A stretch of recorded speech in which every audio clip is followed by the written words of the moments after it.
E agora a gente vai para um assunto muito legal. Para as gestantes e eu acho que para muitas mulheres que estão planejando a primeira, a segunda ou até a terceira gravidez, por que não? Nós mulheres somos até mais sensíveis. Quem é que não fica emocionado quando vê uma imagem de ultrassom, né? Quando consegue ver ali o bebê sem que ele esteja já fora da barriga. Não, ele ainda está lá. Mas a gente consegue visualizar hoje imagens que são inacreditáveis. Olha isso, detalhes inacreditáveis. Exatamente isso que a gente vai conversar com o Dr. Domingos Mantelli, que é ginecologista e obstetra. Seja bem-vindo. Tudo bom, Carol? Tudo ótimo, boa tarde. Boa tarde. Que prazer recebê-lo mais uma vez e falar de um assunto tão bacana que agora, como eu comentei na abertura do programa, quinzenalmente a gente tem um espaço para poder falar sobre gestação, filhos, crescimento das crianças e tantas dúvidas, né, que as mulheres têm, principalmente nessa fase. Doutor Domingos, esse ultrassom 3D, ultrassom 4D, eles são diferentes ou, na verdade é a mesma coisa, só que a gente enxerga de maneira diferente ou o pessoal está usando isso até como um marketing, ou não? Eles são diferentes?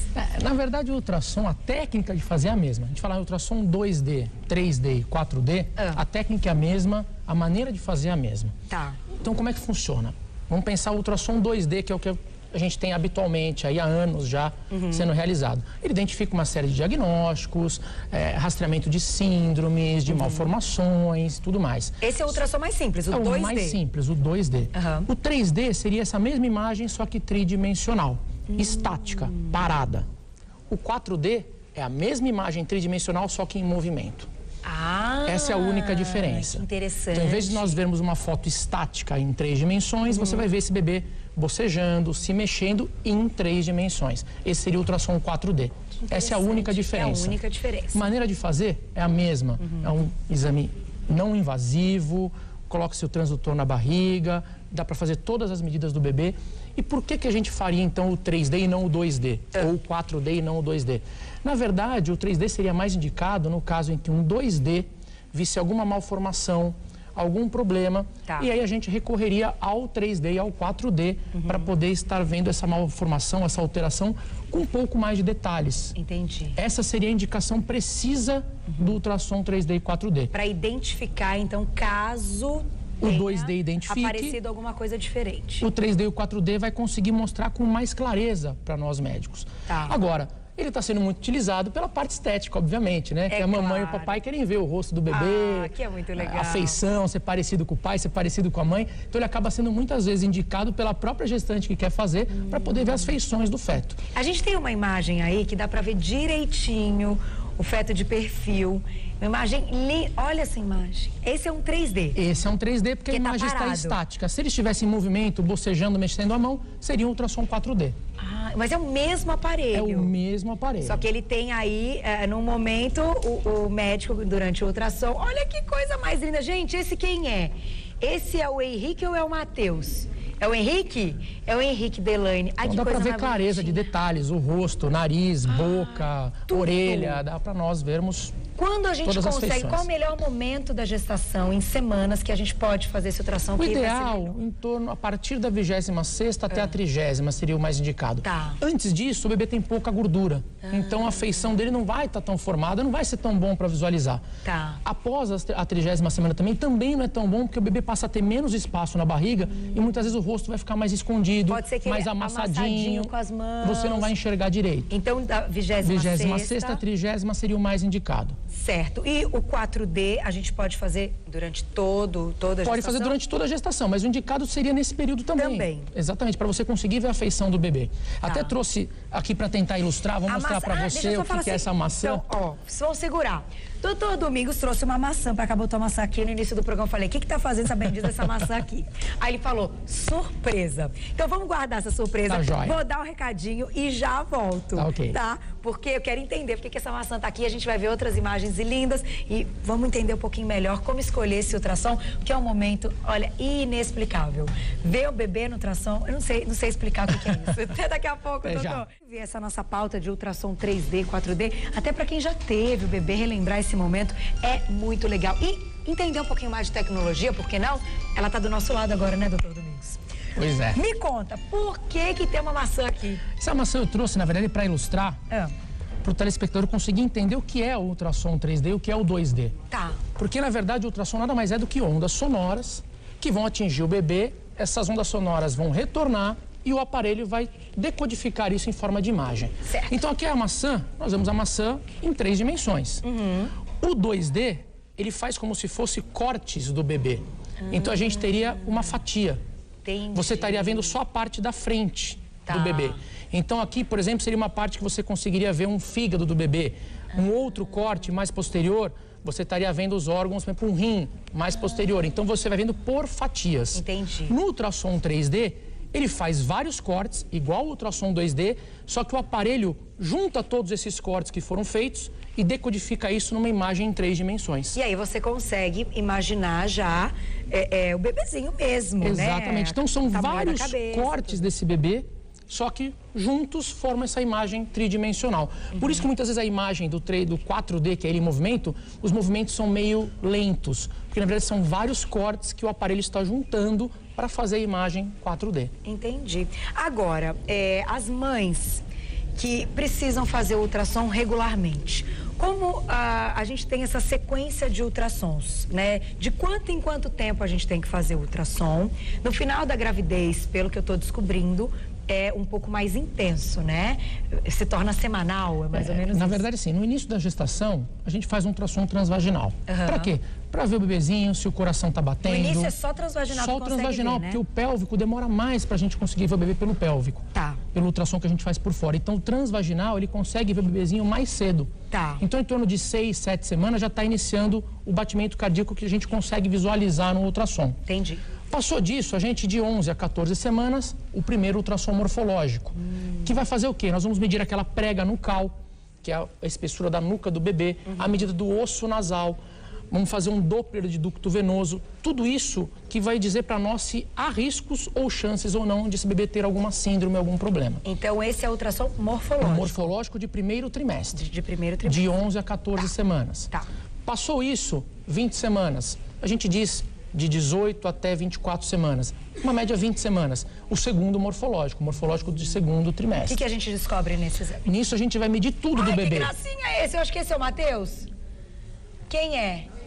É o Henrique, mas é um pouquinho... ele já tá de boquinha aberta, esse. Olha que coisa mais bonitinha essa imagem, gente. Então, nesse Elaine, ultrassom, Ele vai por exemplo, a gente consegue ver os dedinhos. Então, nessa de 20 semanas, a gente consegue contar os dedos, ver se todos os órgãos são bem formados. Tá. A gente vai ver se tem alguma alteração na anatomia do bebê, principalmente. Então, esse ultrassom morfológico vai servir para isso. Então, descartados aí algumas síndromes, Sim. a gente consegue identificar nesse outro ultrassom se os membros estão crescendo Se de maneira estão crescendo correta. adequadamente, se tem algum problema. Tá. Passou disso, a gente faz nessa mesma época de 20 semanas, a gente faz um transvaginal novamente, mas para quê? Para medir o colo do útero, para ver se existe risco de trabalho de parto prematuro. Entendi. E se houver necessidade, o médico também pode solicitar um ultrassom do coração do bebê, que é o ecocardiodópler fetal. Quando que é pedido esse exame? Em torno de 20 semanas. Quando... Ai, que bonitinho, olha lá a outra. Pra gente ver esse se é o Matheus. pra ver se a que função lindo do- da Paty, que fofo. Para ver se a função do coração do bebê está adequada. Aí depois disso a gente faz mais alguns ultrassons, que nem você falou, no final faz mais ultrassons. A gente faz mais ultrassons, por quê? Porque eu preciso ver a quantidade de líquido amniótico. Se o bebê está crescendo adequadamente, se a placenta está mandando nutrientes adequadamente para o bebê. Tá. Então a gente faz mais um em torno de 34 semanas, depois novamente em torno de 38, 39, próximo do nascimento, para ver peso, posição do bebê para o parto normal. Então a gente tem que avaliar várias coisas. Então o ultrassom traz muitos subsídios, traz muitas coisas para o médico. Então tem que fazer pelo menos uma vez por mês até o sexto mês. A gente preconiza é ideal. no mínimo 3 ultrassons, um a cada trimestre. E se não puder fazer, se o médico tiver que escolher um ultrassom para fazer, qual que é o mais importante? 20 semanas de gestação. Que é o morfológico. Que é esse tá? morfológico que a gente consegue ver uma série de coisas. Olha que legal, eu ainda não fiz. Eu tô com 16 semanas, ainda não cheguei nesse morfológico. Tá chegando. Mas dá uma ansiedade, a gente fica pensando, dá uma ansiedade.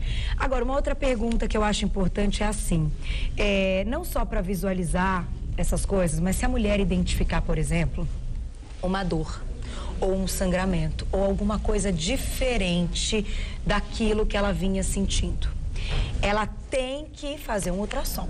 Sim, dependendo do sintoma que ela tenha, um ultrassom vai nos dizer se tem alguma coisa. Um sangramento vaginal pode, de repente, significar um descolamento da placenta, ou às vezes um hematoma retrocoriônico, que nós chamamos atrás do feto, se for bem no início da gestação. Se for mais no início ainda, uma ameaça de aborto. Então a gente tem que pedir ultrassom para identificar, vamos ver esse bem-estar do bebê, como é que ele está? Tá bem, o coraçãozinho tá bom, tá batendo bem, não tem nenhum problema? Para a gente descartar, porque o sangramento na verdade pode ser por outros fatores. Você pode ter um machucadinho no colo do útero, teve uma relação sexual, teve um pequeno sangramento e não tem nada a ver com o bebê, com a saúde do bebê. Entendi, mas em relação, então, pode acontecer? Em relação sexual pode acontecer? Pode, porque o colo do útero na gestação ele fica muito friável, ele fica mais amolecido, ele é muito mais friável. Então, na hora que o pênis bate no colo do útero, pode romper alguns vasinhos, dar um pequeno sangramento, que pode ser confundido com uma ameaça de abortamento. E na verdade não é. E é até uma informação bacana da gente passar aqui, não é que muitas mulheres podem já ter passado por isso, assustado, achando que aconteceu alguma coisa com o bebê, por terem feito a relação. Esse, aliás, a gente está encerrando essa pauta, mas é o nosso próximo assunto. Quando o doutor Domingos voltar ao programa, a gente vai falar da relação sexual durante a gestação, que muda tudo, né? Tudo, não muda só tudo. a libido, como também posições, enfim, tem uma série de tabus, de mitos em relação à relação sexual durante a gestação, que a gente vai desvendar tudo aqui na próxima. Agora, para a gente fechar, pode e deve ser feita relação sexual durante a gestação. Sem sombra de dúvidas. Né? Porque algumas mulheres falam, pode acontecer alguma coisa, ai meu Deus. Não. Se não houver contraindicações, está mais do que indicado. Pelo contrário, é muito bom e faz bem. Faz muito bem. Exatamente. E para o casal, né? Porque, peraí, vai ganhar o filho, mas não pode perder o marido. Não tem umas coisas assim que a gente brinca, vai virar mas mãe, mas não pode deixar de ser esposa. Exatamente. Então, a próxima visita do Dr. Domingos ao Você Bonita, a gente vai falar sobre esse assunto super interessante. Vai mandando aí as suas dúvidas para o nosso e-mail, vocebonita@tvgazeta.com.br. A Ju, nossa produtora, vai separar tudo direitinho e a gente vai trazer muitos mitos e verdades da relação sexual durante a gestação e pós-gestação também. Também. Porque aí também tem uma pegadinha, falam que a mulher fica ainda mais fértil logo, né? Logo após. Pode acontecer. Pode acontecer. Tem muitas mulheres, inclusive, que engravidam do outro bebê quando estão naquele período de resguardo. A gente vai falar com todos os cuidados que tem que ter. Beleza. Obrigada, doutor Domingos, Obrigado mais você, uma vez. Carol. Delícia poder falar desse assunto que eu acho que emociona todo mundo. E para saber mais sobre esse e outros assuntos ligados à área de ginecologia e obstetrícia, é só entrar no site do Dr. Domingos, que é o www.domingosmantelli.com.br. domingosmantelli.com.br. Obrigada mais uma vez. Obrigado você, Carol. Adorei. Então, de parabéns? Tá linda. Então tá bom. Obrigada. É bom, Parabéns. né, ouvir que a gente não se via já há Tá linda um e tempo. saudável. Muito obrigada. É isso aí, tem que pensar sempre na saúde. Exatamente. Obrigada, doutor. Tudo de bom.